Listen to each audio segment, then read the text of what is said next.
Hello everybody, welcome back to Forza Horizon 5 with a challenge focusing on the Porsche 911 Dakar. Sorry, Rally, because Dakar is licensed and they can't use that name. Either way you shake and bake it, this is a phenomenal car. Maybe my favorite sports car of the last few years. You take one of the best sports cars ever built, the 911, jack it up, put on some off-road tires, give it some skid plates, some rally fogs, and a Rothman's livery, and you got yourself an incredibly cool rally car, which would make a very strange rally championship with the Morgan CSXT, the Mustang Raptor, and the Lamborghini Huracan Starato. But I specifically wanted to look at the Dakar, not only because it's in Horizon 5, but also because I wanted to see how fast it would be against proper off-road racers on a Baja stage. Luckily, we have a Baja stage, and we have off-road racers, and we have a 911 Dakar. So let's see how it does, shall we? We need to do a target time. We need to set a baseline for the Porsche. Now, I gave all these cars a few runs, just because I haven't run this track in a while, and this has a standard 400 and something-ish horsepower, flat six from the 911 Carrera, but with lifted suspension, more rally-focused tires, and a changed all-wheel drive system. It is much more usable in these conditions, in these dunes. Saying that, it does not have the super fancy, almost physics-breaking off-road racing tires that give you obscene grip on the dirt, or in this case, the sand. And you want those. So this definitely handles differently than everything else. It's going to make up its time with acceleration and lightweight. This is one of the lightest vehicles. It might actually be the lightest vehicle that we have today, short of the rally car we'll get to in a little bit. So it's got great acceleration, but it does slip and slide quite a bit on the sand. It is not particularly grippy, especially compared to vehicles we'll get to in a minute. You just see how much sliding goes on. This is 801 PI, so it's only 1 PI higher than the build series that we ran on here a while ago, and the time difference is jarring compared to the build series, to put it mildly, and that is because it does not have the rally off-road racing tires. And it makes a huge difference. You just see how much it's sliding around on the landings. I know that part of the track is particularly tough, but it didn't have the cornering speed. And you're going to need that, because while this is the only vehicle with aero of some capacity, it's not going to impact it that much because the speeds just aren't fast. We average less than 60 miles an hour on the course of this run, I'm willing to bet. So it's all going to be a matter of maintaining corner speed and being able to accelerate quickly out of those hairpins. And while it can do the hairpins really well, as you can see, it's accelerating pretty nicely, it just really struggles in this section right here. Those long corners, it just cannot carry the speed.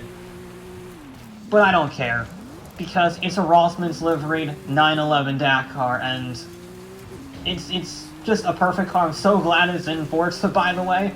But we are almost at the end of our run. A little wheelie from the island, which is mildly terrifying. But a 2:36.3 is the time to beat.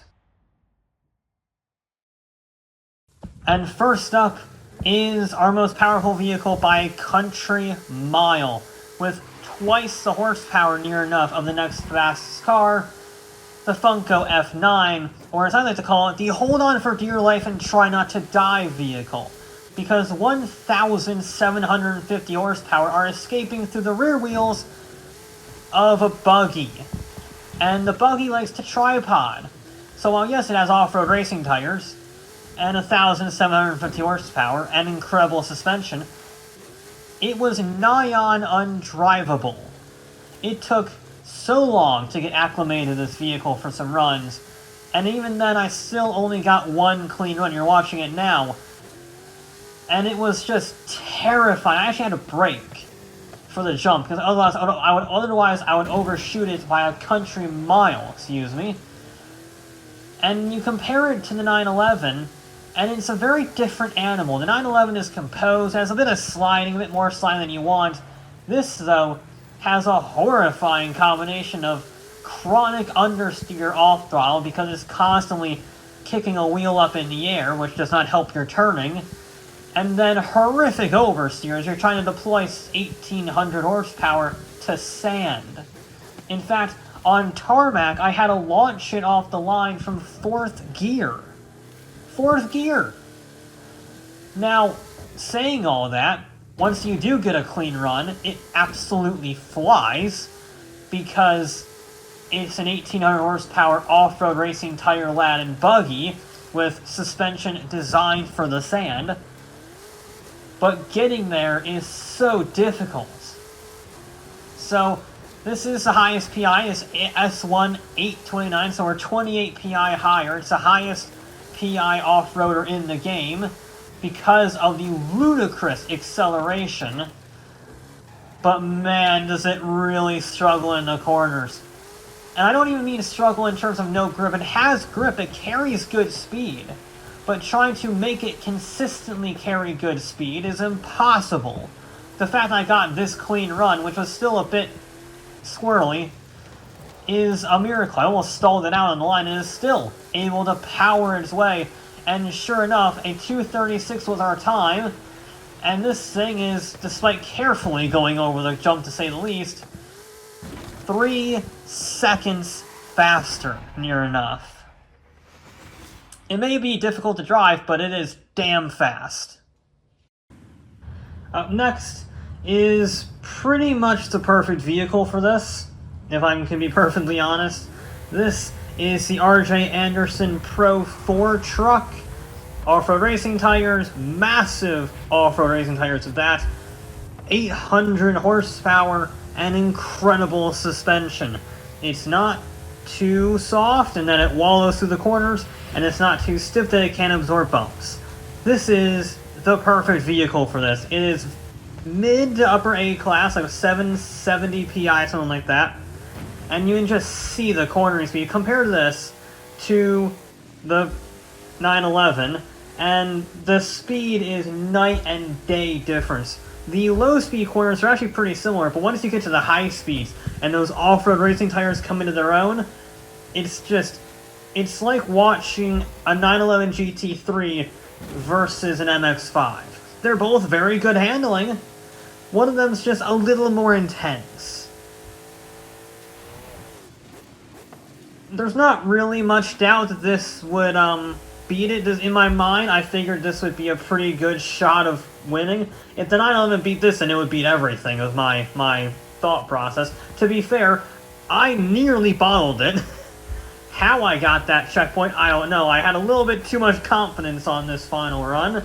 And, yeah, sent it hard, and I guess my ghost hand, maybe I, reached my hand out the window and got the checkpoint.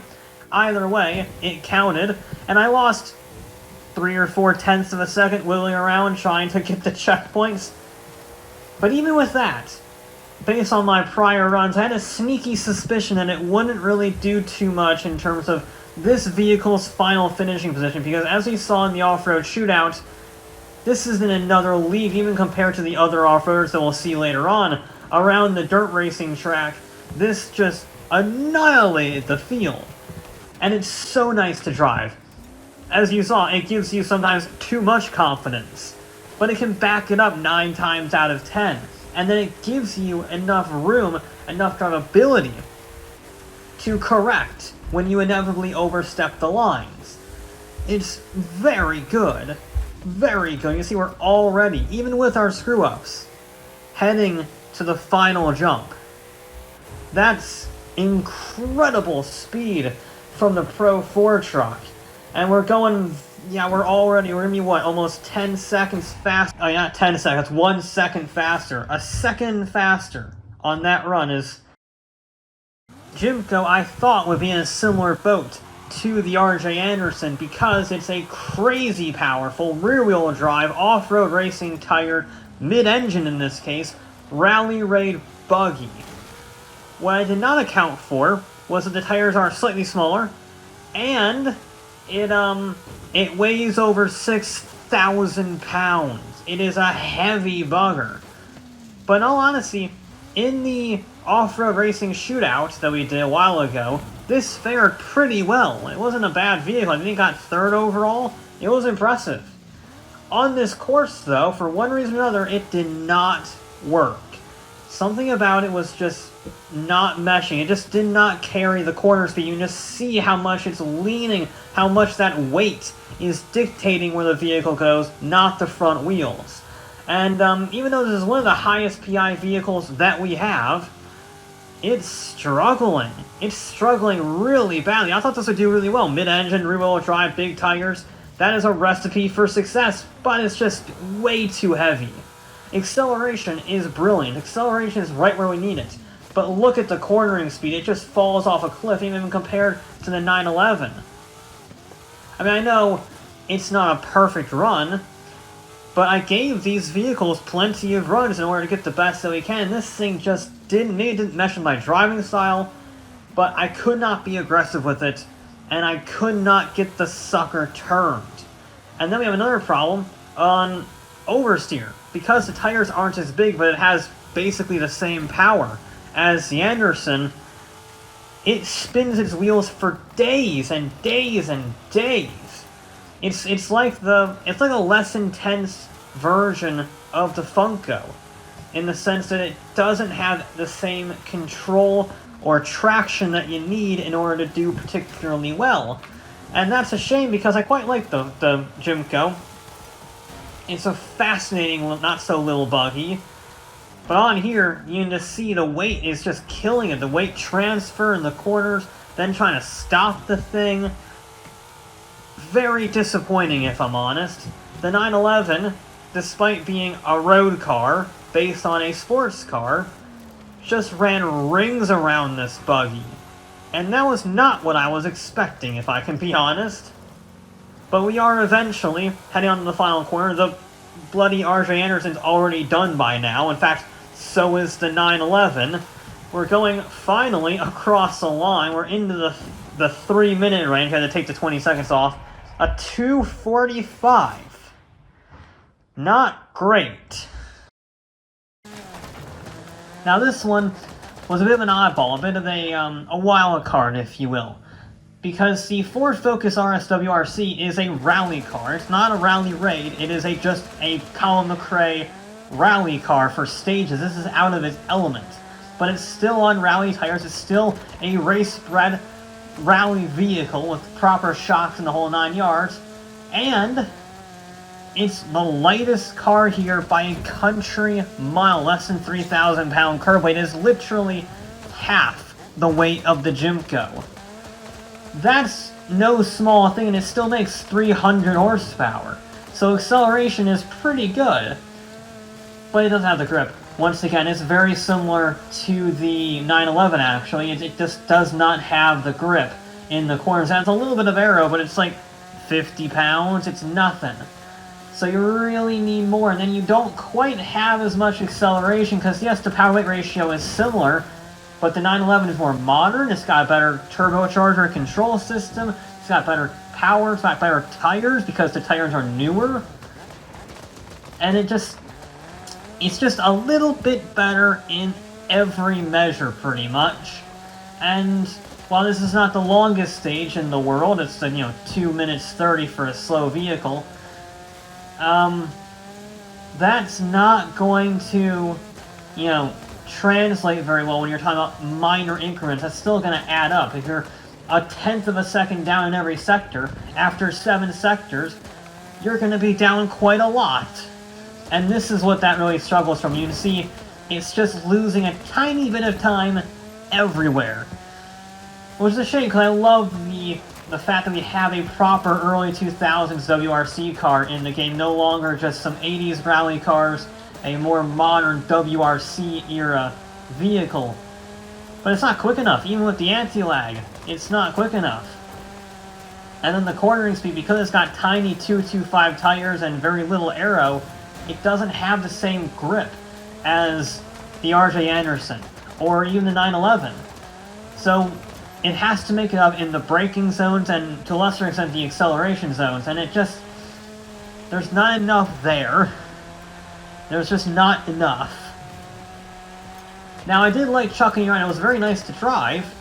Probably one of the nicer vehicles to drive, barring the R.J. Anderson. But being nice to drive does not necessarily translate to speed if nice to drive is, you know, only because it's significantly slower over a lap. And sure enough, you see the time. Once again, we're going to the 3 minutes. We're going to be at 2:42 for the Focus. This was not going to be a Jimco or a Focus.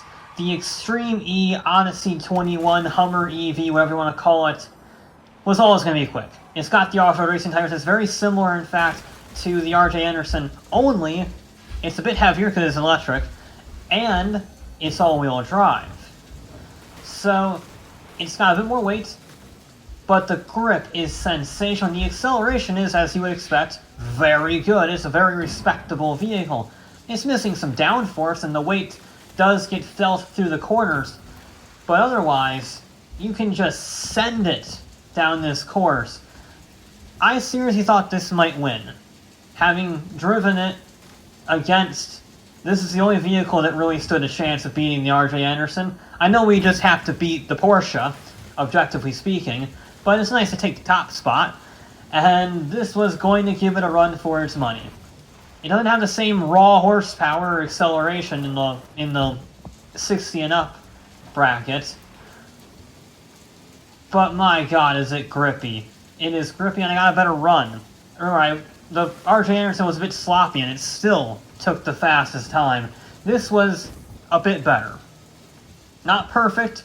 Getting a perfect run on this course is very tricky, just by the nature of its variability with its bumps and its jumps and how the vehicles react to it. But I mean, this thing, it was pretty darn consistent. Perks of not having to do any gear changes, and it means everything is about as neutral as you can get, pretty much. There's not too much variation with this vehicle once you get it right, once you start nailing it down. And look at the corner speed, nearly 80 miles an hour through that left-hander. And like the R.J. Anderson, I had some generous checkpoint clips, we'll put it that way. The question, though, is just how much faster would it be than the Porsche? Because it was out-accelerating it, it was out-turning it, and it was on par in the braking department because it's a full-on race car that doesn't have to worry about road legality or comfort or noise. And you can see, even as I'm running a bit wide, this thing is flying. Soon to be quite literally flying as we head across the line.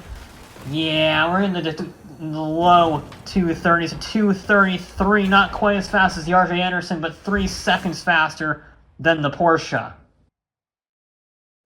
Now this second to last vehicle is quite interesting. It's the Jeep Ultra 4. It's not really an off-road racer compared to everything else. It's more of a rock bouncer, like the King of the Hammer sort of thing.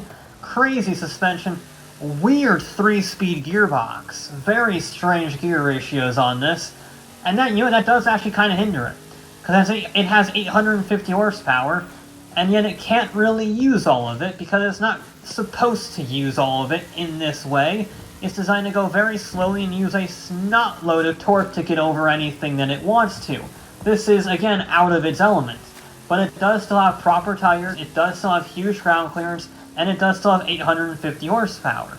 So again, if anything could beat the Porsche, this was another vehicle that stood a pretty good chance. The only problem was, again, that gearbox, and the sort of wonky handling characteristics of the small tires on this really, really tall vehicle, but mainly it was the gearbox lacking the acceleration you'd expect for 850 horsepower going to all four wheels.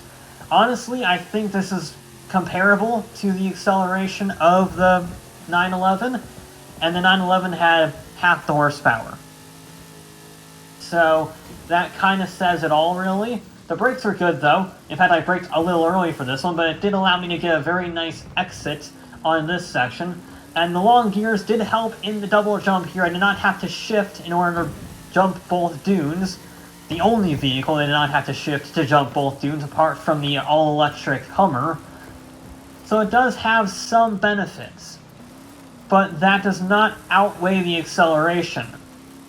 And that is why the time is pretty much identical so far to the Porsche. And it's here you can see just how problematic hitting those stones are. It's very wide, and I hit those stones heading down the tight, narrow pass. And that cost me acceleration that I couldn't really make back. So that is the highlight, the perfect embodiment of why it is so difficult to take these vehicles down this course, even though, objectively, they should be perfect for it. And make no mistake, this is very good. The question, though, is it good enough to beat the Porsche? They're pretty much dead even right now, and it's only a matter of landing the jump. This should have the edge, but should've, would've, could've. It was close, but the Porsche held on by less than 1/10 of a second. And our final vehicle, well, it's the lowest one by far, 719 PI. It's almost 100 PI down on the Porsche. It's getting to that point. And this is always going to struggle in some ways because it has zero top speed of any kind and is very heavy. However, as we saw in Horizon 4, to a lesser extent Horizon 5, this is just the most OP, grippy thing you will ever drive off-road. It has so much turn-in, despite being so heavy. And I thought maybe, just maybe, that would be enough to offset its woeful handling and its woeful acceleration, sorry. The handling would be good enough to offset the acceleration and lack of top speed. In fact, that is why this is still A-class, despite having a top speed of less than 120. Because it is so grippy on the dirt. But it's not grippy enough. This is still a somewhat power circuit, especially in this first half. Going up the hill, you can see it's not even hitting 90 miles an hour. That is pathetically slow. Not even 90 miles an hour up that hill. You're never going to win anything by doing that.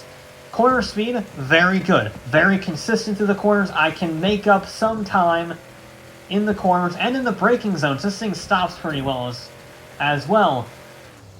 But the acceleration is just so bad. It is just the worst thing ever.